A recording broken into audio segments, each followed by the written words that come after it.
Okay, I know you're seeing the title here and this screen and probably thinking I'm a psychopath, and that's fair, but hear me out, because this is something I've believed for a long time, and I want to articulate why I think there is no such thing as good writing as we know it. I never really thought to make this its own topic of a video until I saw this tweet.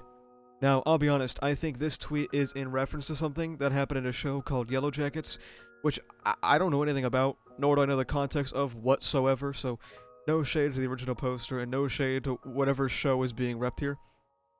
I want to focus on this specific phrase here. Is it bad writing or just not what you personally wanted to happen? This is usually something that is used as a response to criticism of a work, saying that people are incapable of separating the idea of bad writing with what they personally desire in their mind palace. Now, where my point of contention comes in is that there is no fundamental difference. Some of you might have just started looking at me funny, but I got a direction with this, alright? Hear me out, hear me out. The reason I find this argument to be bad to begin with is because you are trying to separate writing and personal enjoyment, when these two things, in my opinion, have a very close connection. And this statement implies that there is some objective metric for bad writing. It's saying, here is a measurement for bad writing, and your criticism doesn't meet that bar. I mean, I don't really know how else you could interpret it. I know some of you might disagree with my assessment. Turns out there are many such cases. I find that bad and good writing are impossible to prove objectively. So, separating writing quality from enjoyment ends up being a gambit with no payoff, because you're trying to prove that there is a standard for bad writing that you have to meet. Especially because a lot of the people who try to objectively prove good or bad writing end up falling prey to subjectivity anyway. Allow me to go on a tangent for a moment, okay? Trust me, this will come back to the central point pretty soon. This video's not going to be that long. First of all, what is objectivity and subjectivity? Well, I have an entire video about that, but we can run through the spark notes real fast. Objectivity refers to something that is true or untrue regardless of a subject's perception of it. For example, we have the speed of light, or c. It's 186,000 miles per second. Obviously, the way we measure it, as in miles per hour, that's a subjective measurement. But within the confines of miles per hour, it's 186,000 miles per hour objectively, and objectively, there is a speed limit to the universe. And that would not change depending on how many people are or are not observing it. However, if we were to use a room's temperature, for example, like let's draw some little dudes in here. Check them out. Check them out. Objectively, within the confines of the Fahrenheit system, the room is 68 degrees.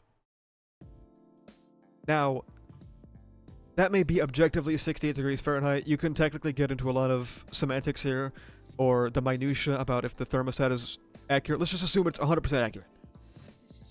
68 degrees, whether that room is cold or warm, however, that is dependent on the subjects involved. Crazy topic jump here. Japan has a very lengthy art history, and a very different development to its art pre-World War II. Hishikawa Morinobu would be a very famous Japanese artist that became well known for their genre that would later become known as ukiyo-e, or woodblock painting, something that would take off around the 18th century. Woodblock painting, for those unfamiliar, is woodblock printing, an old method of printing text or images by carving wooden blocks and inking them to print things. Images of actors and courtesans would be the dominant themes of ukiyo-e, until interest in landscapes would later pick up. In the 18th century, Japan was developing its woodblock painting style as well as slowly integrating color into their works, as the art style seemingly swept the nation, as you can see in the example I have here.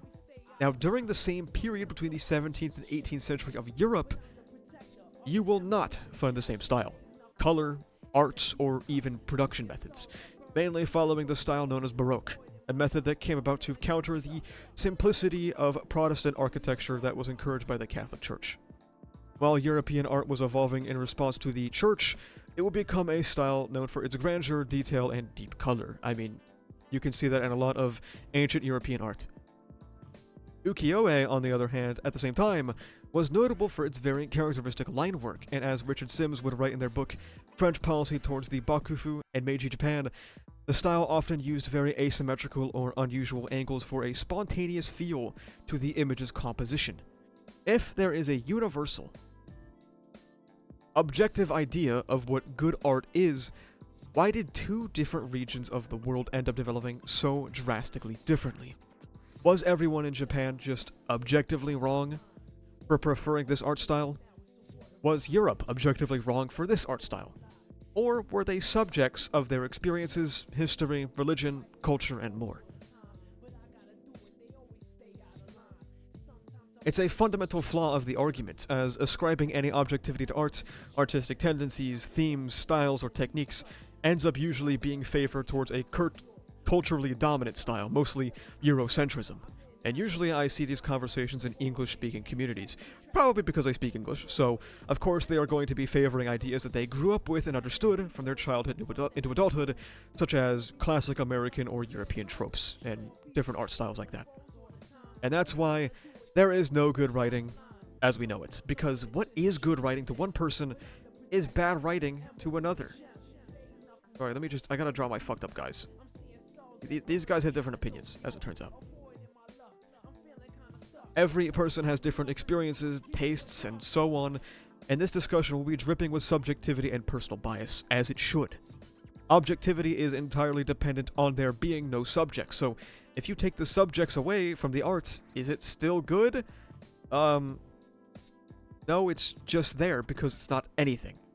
That is why I don't believe writing and enjoyment should be separated entities. That is why I don't believe in the argument that there are certain practices that are objectively good. You see this a lot with filmmaking, as that can be demonstrated by the differences in art history in different parts of the world. What is considered a banger writing changes from place to place. What is considered good animation can change from place to place, or good shot composition, or a good OST. So, for the sake of the overall point, let's go back and take a look at that tweet again. Is it bad writing, or not just what you wanted? I have to ask again, what is the difference? If what we consider to be good or bad writing is a fundamentally subjective experience, then is it something that goes against what you want in a story, well, bad writing? Of course, something can go against what you wish and you can end up liking it.